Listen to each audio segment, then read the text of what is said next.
Let's welcome Mrs. Rudrawati Nandrangalam to the podium.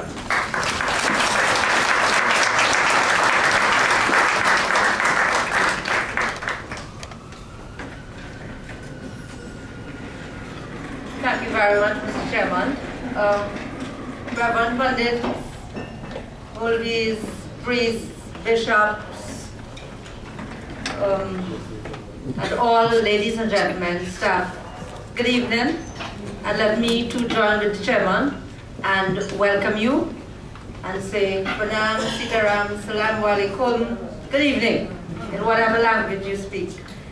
As chairman said, it's the first that we are celebrating Phagwa, or what some of us call Holi as well.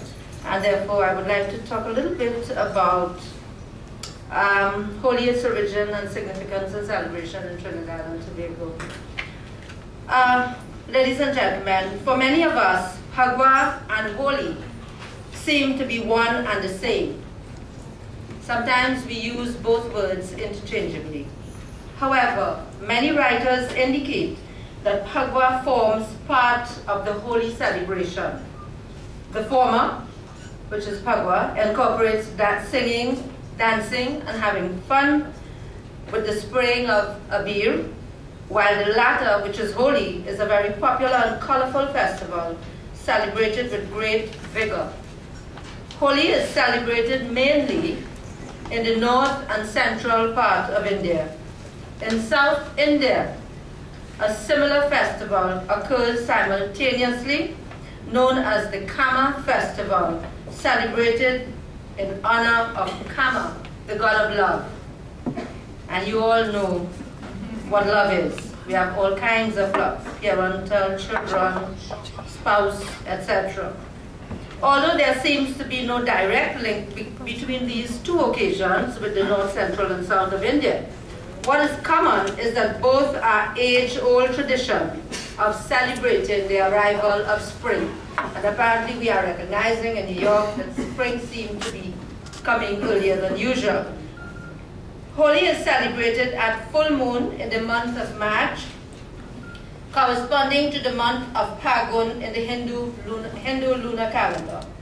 Although several stories exist that relate to the origin of this festival, the following is one of the most popular as told in the Hindu folklore. So I'll just give one aspect of the significance of Holi, or what we call Phagwa. There was a king by the name of Hiranyakashipu who was a devotee of Lord Shiva. This king had received boons of power and wealth. So possessed and obsessed with power, he claimed sovereignty over the gods and demanded that his subjects worship him instead. He tortured those subjects who did not abide by his edict. His young son, Prahalad, was a staunch devotee of Lord Vishnu and refused to obey his father's command and challenged the latter's claim of sovereignty over the gods. To the young child, all he wanted was, and I quote, "I want no kingdom, no heaven, or freedom from birth. All I want is an end to the miseries of the people caused by my father," end quote. King Hiranyakashipu, realizing that his own son was a potential threat to his authority, plotted with his sister Holika, and probably the name Holi, to destroy the child by fire for being disobedient to him. Holika, his aunt, you must know, owned a magical oldni, or what many of us know as a scarf or a mantilla, that allowed her to step into a fire without getting burnt. As a result, the king believed that the child alone would perish, that's the father. Holika sat in the middle of the fire with Prahalad on her lap. What happened then was that Lord Shiva rose from the fire, revoked Holika's boon, and the child Prahalad was saved while Holika, his aunt, was burned to ashes. From this experience, fires are lit on the eve of Holi, whereby celebrants collect wood and pile it around a central pole. Coconuts are also thrown into the fire to aid the flame. Sometimes a pot is fitted with seeds and burned under the pole. The pole in this case symbolizes Prahalad, and the wood symbolizes Holika, his aunt, since the former survived the fire, while the latter was burnt to ashes.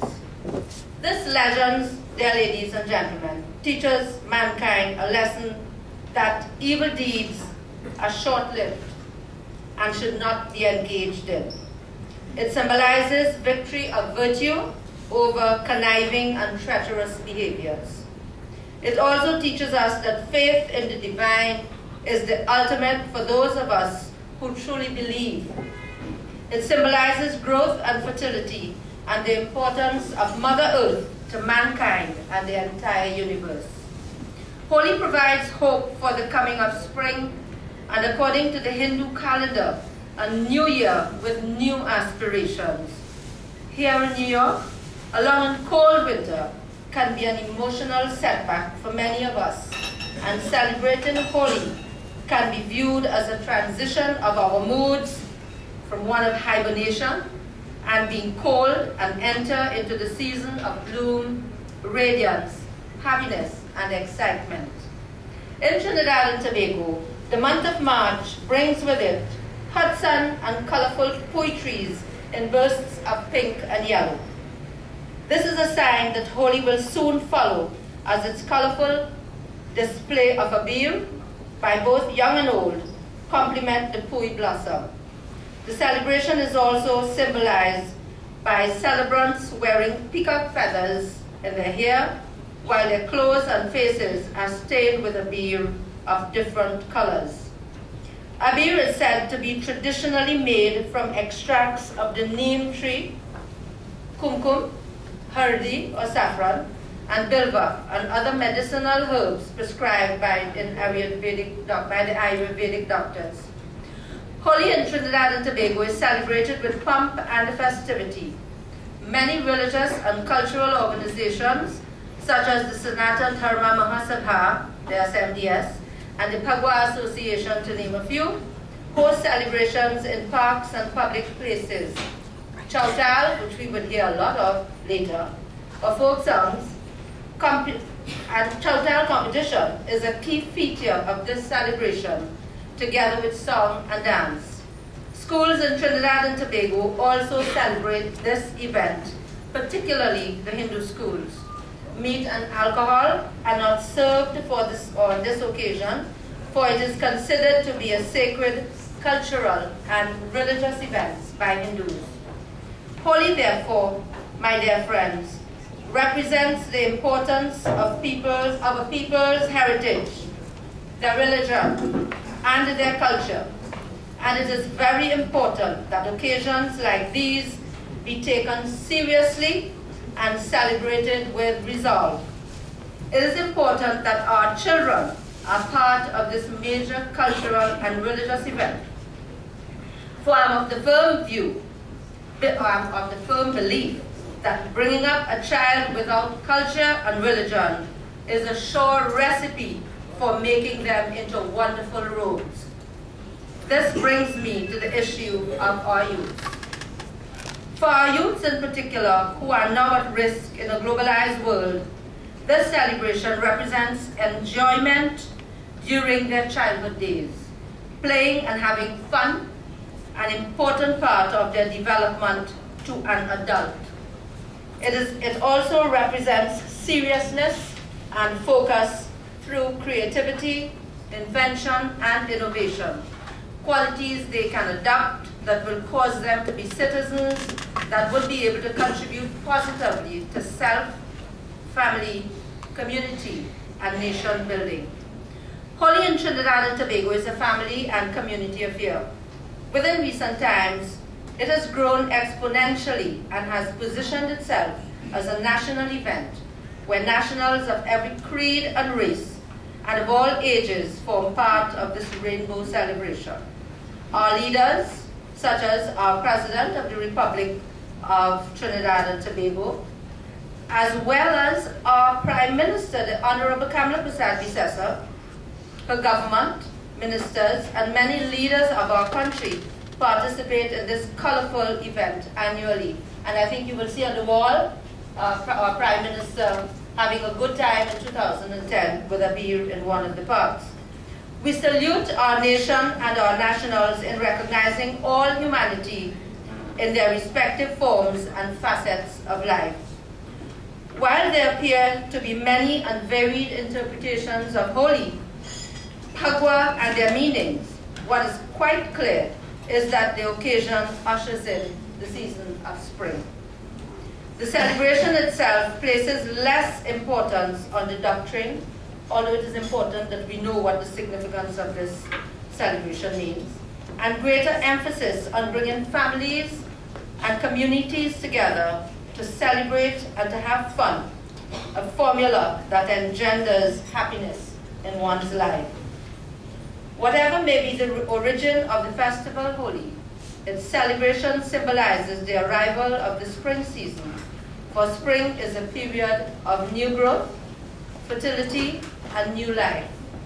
It is a season to be forever young, and a time for joy and happiness to all mankind and to all species living on Mother Earth.